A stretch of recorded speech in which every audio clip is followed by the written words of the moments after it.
steno quote, I guess you could say, from the presser earlier, where he was asked about Elgton Jenkins. And you guys know this is kind of a weird situation with Elgton, where obviously he's been team player since day one. You guys know we were talking about him moving to center.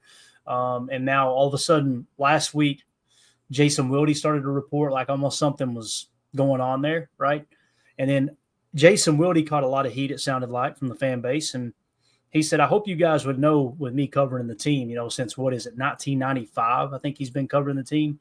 I wouldn't say something if I didn't have pretty good information on it, right? So long story short, he was alluding to maybe a contract situation, right? That maybe Elton's wanting, as he's approaching the final 2 years of his contract and being asked to switch positions, maybe there's something there. And look, man, go get your money. I'm not one of these fans. It's like, nope, you don't deserve to be paid.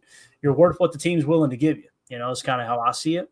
Now, with that being said, you also had the Gentlemen's Club incident, which, listen, no charges were pressed by law enforcement. It seemed to just be things got a little heated and everybody cooler heads prevailed. So nothing there, right? Nothing illegal. And now Steno today at the presser said, Adam Stenovich said, this is Rob Domofsky that tweeted this out. Adam Stenovich said, based on his conversations he's had with Elgton Jenkins about moving to center, quote, I think he's open to it. So that's not the reason Jenkins isn't here for the offseason workouts? Question mark. Let's see if there's anything else to that. Steno said he's not here for reasons other than that. So obviously Steno keeping the information close to the vest, and rightfully so. The second you go out there and put Elton's, if it is a contract situation out in the public, that's when you start to create division, right? You let the agents handle it. You let Goody handle it. You let Russ Ball handle it. And as a coordinator, you want your guys in the building, but that's about all you can do. So I want to get your all's take on it, man. What do you – I mean, to me, it seems like Wilde was spot on with his reporting, and it's probably something contractual where he's wanting a little bit of guaranteed money, a little bit of security. Tim, is that how you're reading it too, or am I overlooking something here, man? Yeah, I'm looking at it that way, especially with this new information here, and then Steno saying, hey, I think he's open to it. I mean, just keeping it strictly business, right? Focusing on the X's and O's. And look, I don't think that, Elgton Jenkins would ever do anything to jeopardize this offensive line or this football team. So I do think it's probably, contract related. And, we're not going to say hold out. We're just going to say he's not here, and we're not going to specify details that we don't have. I'm sure this information will come out down the road and we'll figure it out. But I fully expect him to, be a full participant here in the near future, and they'll get this ironed out and figure out what the next move is. I don't think anything else too crazy is going on. I don't know. What about you, Excelio? What do you think?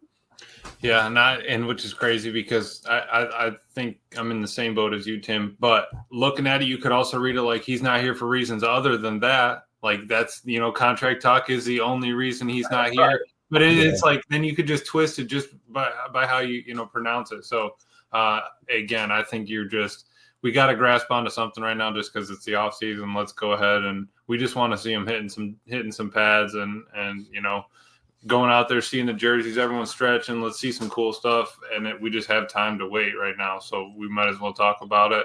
But I really think it's nothing. And when I was listening to Ryan, he was saying more or less that they had another establishment across the street, if I wasn't wrong, and that they were just trying to get a refund to get over there. Got it. I think that's where, and it's like, all right, I mean, I get what they're trying to do there. I mean, Jacob lives on the clearance rack. You're telling me he's not, if he buys it on the clearance rack, he's returning it if it's busted, right? So if we just extend Jenkins, then he doesn't have to worry about getting his money back, right? He'll have a nice. Then we wouldn't have worried. He would have fronted it for him and his buddies, Tim. That's my thing, man. Listen, if you don't want things to get heated in the parking lot of a strip club, then pay the man his monies, right? Sounds to, I guess that's what we've learned tonight. Edward Hunt in the chat says they should give him a 2-year extension. I don't know how I feel about that, Edward, to be honest with you. I would be okay with it. But part of me also is like, last couple of years, Elgton hasn't played his best ball, since he tore his ACL, right? Yeah. If you're looking at, PFF, he's graded out in the 60s, right? And the kind of the way I see the PFF grade, if you're 65 or higher, you're kind of on par with the league, right? You get in the 70s, you're better than most, You get into the 80s, now you're in that elite category, top 10, top 15-ish at your position type thing. So, I mean, he's been good, don't get me wrong, but I'm trying to look at it ever through Brian Gutekunst's eyes. And you got a guy who's turning 30 years old. Is he going to give a 2-year extension, which we know that 2-year extension will probably be a 1-year extension, but a 2-year extension means you extend his contract 4 years, which means he'll be on the roster most likely until he's 32, I would imagine. So that's something that's definitely comes into factor as well. I'm with you, Emilio. Like, there's only one other thing this could be. It's contract related. That's what it comes down to. Yeah. I just wonder if Goody is going to play hardball there, and if he does, what's the plan at center? But my thing would be, how much leg room does Goody have on that contract talk if we've based the whole offseason on Elgton moving to center? I mean, we let Josh Myers go because we thought we had a plan at center. I guess you could say, hey, Zach Tom moved to center, and then you're moving some more pieces around if Elgton really doesn't want to move. But you would think that they might reward him a little bit more, monetarily if he does move to center. Right. And I know many people disagree with this because I think contractually the league typically guards get paid more than center. I think it's not even close. Center is way more important than guard. Right, so right. If he does want a little more guaranteed money, and with the guaranteed money, you can maybe lower the overall cap number too, and it might make sense for both sides. And maybe, who knows, behind the scenes, maybe they've been having conversations and it's kind of hit a little bit of a snag, a little bit of a stalemate. And listen, that's the only defense these players have contractually is to withhold services. Other than that, what are you going to do? Right. Show up and play for what they pay you, right? So I try not to hold that against the players, just like I don't hold it against the team when they cut a player loose, even though they got multiple years left on their contract. The guaranteed money's up. The contract is what it is, And another thing we should remember too, right? At this point, these off-season workouts are voluntary, correct? Mm-hmm. They are voluntary, but there is bonus attached to a certain percentage. Now, here's the thing. He may still be within that, whatever it is, 90%, depending on how his contract structured. Hey, and Clayton, you're telling me you don't use those? I mean, oh my God. Yeah, we're using that vacation time, Bob. I used it up. I used up my one to get through my class, so we could go to the draft. So I missed that percentage, but we're still good. You can still pass. C's get degrees, right? You see, you're going to sit here and act like you used it up to get over there in school. Excuse my language. You're Muffet kids. My ass, Emilio. You're back there smoking reefer behind old Charlie's on the strip. I know what's going on. This ain't my first rodeo, Bub. He's telling us he's in class on Thursday. Oh, I'm in class. I don't know about that. I think he's smoking. I'll send the current location next time. Yeah. Huh? I said I'll send my current location next time. You're going to say, Jordan, go over to Cumberland Avenue real quick and screenshot your location. Oh, man. Unbelievable. So, again, we're just kind of keeping our finger on the pulse here when it comes to the Elgton Jenkins situation, because I think it is a big deal.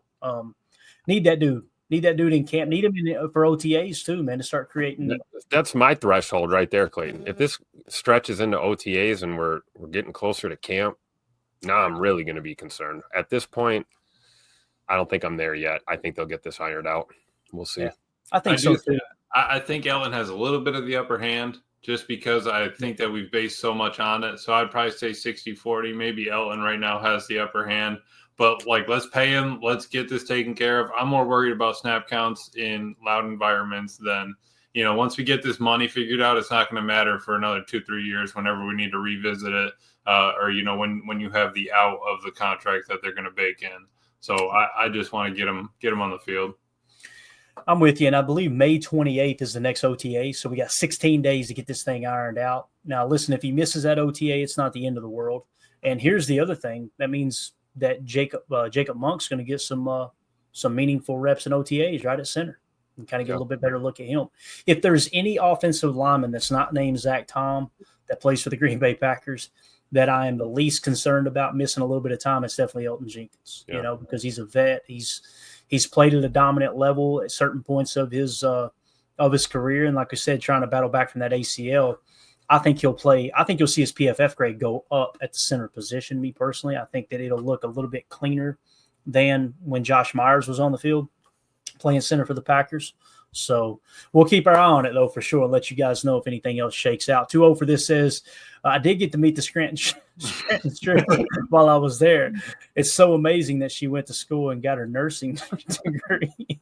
You know who ended up being the creep? Ben Franklin. You know who ended up with all the information? The strip. Secrets are no fun. Secrets hurt someone. Oh, just an incredible show. Anything else on Elton, boys? We good? We're good. I think we're good on Big E for now, right?